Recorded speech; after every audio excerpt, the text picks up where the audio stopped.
ನಮಸ್ಕಾರ ಎಲ್ರಿಗೂ. ಎಲ್ಲರೂ ಹೇಗಿದ್ದೀರಾ? ಚೆನ್ನಾಗಿದ್ದೀರಾ ಅನ್ಕೋತೀನಿ. ನಾನು ಚೆನ್ನಾಗಿದ್ದೀನಿ. ನಾನು ನಿಮ್ಮ ವೀಣಾ ಸುರೇಶ್.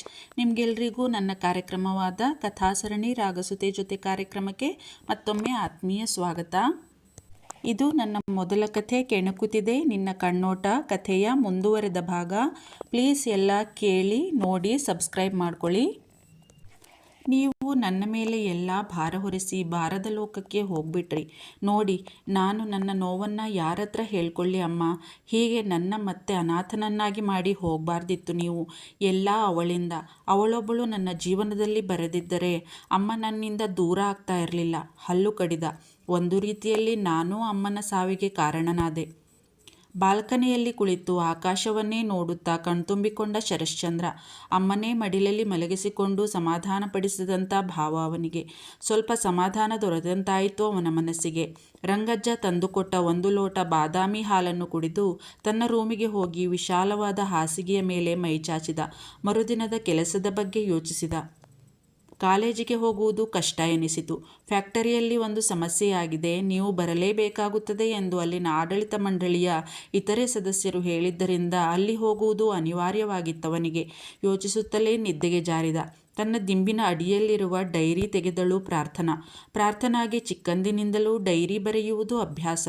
ದಿನದ ಎಲ್ಲ ಘಟನೆಗಳನ್ನೂ ಅದರಲ್ಲಿ ಬರೆಯುತ್ತಾಳೆ. ಆ ದಿನ ಬೆಳಗಿನ ಘಟನೆ ನೆನಪಾಯಿತವಳಿಗೆ. ತಲೆ ಮೇಲೆ ಕೈ ಇಟ್ಟಳು. ಥತ್, ನನಗೇನು ಬಂದಿತ್ತು ದೊಡ್ಡ ರೋಗ ಅಂತೀನಿ. ಅವರ ಮಕ ಆದರೂ ನೋಡಿ ಮಾತಾಡಬೇಕಿತ್ತು. ನನ್ನ ಬುದ್ಧಿ ಒಂದೊಂದು ಸಲ ದನ ಮೇಯ್ಸೋಕೋಯ್ತದೆ ಅಂತಿತ್ತಲ್ಲ ಅಜ್ಜಮ್ಮ, ನಿಜಾನೇ ಅದು. ಥತ್, ನನ್ನ ಮಕ್ಕೆ. ಹಣೆ ಚಚ್ಚಿಕೊಂಡಳು. ಕೂಲಿಂಗ್ ಗ್ಲಾಸ್ ಹಾಕಿದ್ದ ಮುಖ, ವಿಶಾಲವಾದ ಹಣೆಯ ಮೇಲೆ ಹಾರಾಡುತ್ತಿದ್ದ ಕೂದಲನ್ನು ತನ್ನ ಎಡಗೈಯಿಂದ ಮೇಲೆ ಸರಿಸಿದ ರೀತಿ, ಚೂರೂ ಸಹ ನಗುಸೂಸದ ಅವನ ಒರಟು ತುಟಿಗಳು, ಗಂಭೀರ ಮುಖಭಾವವೇ ಕಣ್ಮುಂದೆ ಬಂತು ಅವಳಿಗೆ. ಎಲ್ಲೋ ಉರಿಸಿಂಗ ಇರಬೇಕು ವಯ್ಯ. ಮಕ್ಕದ ಮೇಲೆ ಒಂದು ನಗುನೂ ಇಲ್ಲ. ಹೆಂಗಪ್ಪ ಸಾರಿ ಕೇಳಲಿ ಆ ವಯ್ಯಂತಾವು? ಯಾಕೋ ನನಗೆ ಆಚಾರನೇ ಸರಿ ಇಲ್ಲ. ಏನಾದ್ರಾಗಲಿ ಆ ಪ್ರೊಫೆಸರ್ಗೆ ಒಂದ್ಸಲ ಸಾರಿ ಅಂದ್ಬಿಟ್ಟು ಓಡ್ ಬಂದ್ಬಿಡೋದೆಯಾ? ಯೋಚಿಸುತ್ತಲೇ ನಿದ್ರಾದೇವಿಯ ವಶವಾದಳು. ಮಮ್ಮಿ, ಮಮ್ಮಿ ಎದ್ದೋಳೆ, ಟೈಮ್ ಆಯಿತು. ಇನ್ನೂ ಕ್ಯೂನಲ್ಲಿ ನಿಂತು ಸ್ನಾನ ಮಾಡಿ ತಿಂಡಿ ತಿಂದು ಕಾಲೇಜ್ಗೆ ಹೋಗ್ಬೇಕು. ಏಳೆ ಇರಮ್ಮ, ಇನ್ನೊಂದು 5 ನಿಮಿಷ. ಇನ್ನೂ ಊರಲ್ಲಿವ್ನಿ ಅನ್ಕೊಂಬಿಟ್ಟವಳೆ ಪುಣ್ಯಾತ್ಗಿತ್ತಿ. ಇರು, ಮಾಡ್ತೀನಿ ಇವಳಿಗೆ. ಅಲ್ಲೇ ಬಾಟಲಿಯಲ್ಲಿದ್ದ ನೀರನ್ನು ಅವಳ ಮುಖಕ್ಕೆ ಹಾಕಿದಳು. ಮಳೆ ಮಳೆ ಎನ್ನುತ್ತಾ ಗಡಬಡನೆ ಎದ್ದು ಕುಳಿತಳು ಮಮತಾ. ಇವಳಿಗೆ ನಗುವೋ ನಗು ತಾನು ಮಾಡಿದ ತರಲೆ ಕೆಲಸಕ್ಕೆ. ನಗುತ್ತಿದ್ದವಳನ್ನು ಅಟ್ಟಾಡಿಸಿಕೊಂಡು ಹೊಡೆಯತೊಡಗಿದಳು. ಇವರ ಗಲಾಟೆಗೆ ಉಳಿದಿಬ್ಬರಿಗೂ ಎಚ್ಚರವಾಯಿತು. 4 ಹುಡುಗಿಯರು ಗಡಿಬಿಡಿಯಿಂದ ಓಡಿದರು ಕ್ಯೂನಲ್ಲಿ ನಿಲ್ಲಲು ಸ್ನಾನಕ್ಕೆ. ಅಷ್ಟರಲ್ಲಿಯೇ ಸ್ನಾನದ ಕ್ಯೂ ಹನುಮಂತನ ಬಾಲದಂತೆ ಬೆಳೆದಿತ್ತು. ಹೇಗೋ ಸ್ನಾನ ಮುಗಿಸಿ ತಿಂಡಿ ತಿಂದು ಕಾಲೇಜಿನ ಕಡೆ ಮುಖ ಮಾಡಿದರು ಹುಡುಗಿಯರು. ಅಂದು ಶರಶ್ಚಂದ್ರ ಅಂದುಕೊಂಡಿದ್ದ ಹಾಗೆಯೇ ಕಾಲೇಜಿನ ಕಡೆಗೆ ಹೋಗಲಾಗಲಿಲ್ಲ ಅವನಿಗೆ, ಫ್ಯಾಕ್ಟರಿಯ ಕೆಲಸದಿಂದ.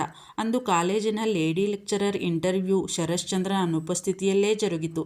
ಅವನು ಸಿಬ್ಬಂದಿಗಳಿಗೆ ಮೊದಲೇ ತಿಳಿಸಿದ್ದ ಕೂಡ, ತಾನು ಬರುವುದು ಅನುಮಾನ ಎಂದು. ಬಂದಿದ್ದ 15 ಜನ ಕ್ಯಾಂಡಿಡೇಟ್ಗಳಲ್ಲಿ ಮೇಘನಾ ಆ ಕಾಲೇಜಿನ ಫಿಸಿಕ್ಸ್ ಲೆಕ್ಚರರ್ ಆಗಿ ಸೆಲೆಕ್ಟ್ ಆದಳು. ಬುದ್ಧಿವಂತೆ, ನೋಡಲೂ ಸಹ ಸುಂದರವಾಗಿದ್ದಳು. ಮಾತು ನಡೆ ನುಡಿಗಳಲ್ಲಿ ಪ್ರಬುದ್ಧತೆ ಎದ್ದು ಕಾಣುತ್ತಿತ್ತು.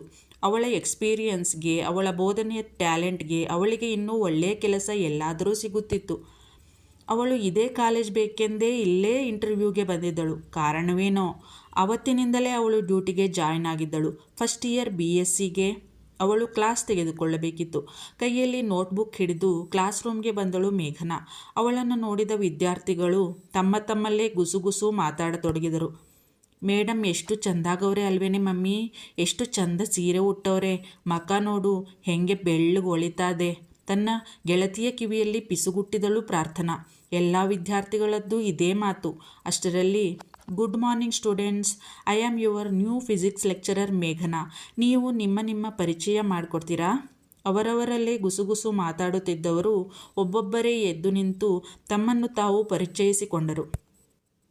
ಎಲ್ಲಿ ಮೊದಲು ಓದಿದ್ದು, ಎಷ್ಟು ಪರ್ಸೆಂಟೇಜ್ ಆಗಿತ್ತು, ಹೀಗೆ ಎಲ್ಲ ಹೇಳಿಕೊಂಡರು.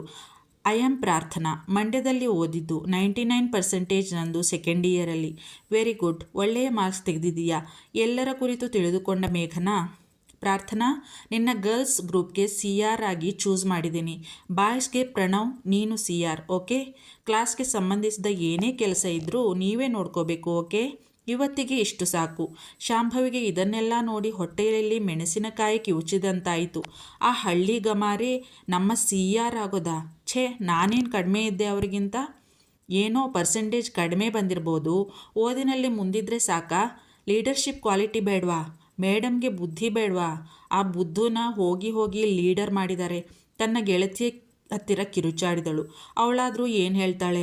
ಬಿಡು ಶಾಂಭವಿ, ಎಷ್ಟು ದಿನ ನಡೆಯುತ್ತೆ ಇವಳ ಹತ್ರ? ಆಮೇಲೆ ಮೇಡಮ್ಗೆ ಗೊತ್ತಾಗುತ್ತೆ, ಅವರೇ ಬೇರೆಯವರಿಗೆ ಕೊಡ್ತಾರೆ. ಸಮಾಧಾನ ಪಡಿಸಿದಳು. ಆದರೂ ಇವಳಿಗೆ ಸಮಾಧಾನವಿಲ್ಲ. ಒಂದಿನ ಅವಳಿಗೆ ಬುದ್ಧಿ ಕಲಿಸಿಲ್ಲ ಅಂದರೆ ನಾನು ಶಾಂಭವಿನೇ ಅಲ್ಲ. ಹಲ್ಲು ಕಡಿದಳು. ಆ ದಿನ ಶರಶ್ಚಂದ್ರ ಬೇಗನೆ ಕಾಲೇಜ್ಗೆ ಆಗಮಿಸಿದ್ದ. ಹಿಂದಿನ ದಿನ ಬಂದಿರಲಿಲ್ಲವಲ್ಲ. ಇವತ್ತು first year BSc class attend ಮಾಡಬೇಕು. ಮಕ್ಕಳು ಹೊಸಬರು ಕಾಲೇಜಿಗೆ, ಅವರಿಗೆ ಧೈರ್ಯ ತುಂಬಬೇಕು. ಯೋಚಿಸುತ್ತಾ ಹೋಗುತ್ತಿದ್ದವ ಅವಳನ್ನು ನೋಡಿ ಘಕ್ಕನೆ ನಿಂತ. ಇನ್ನೊಂದು ಸಲ ಸರಿಯಾಗಿ ನೋಡಿದ.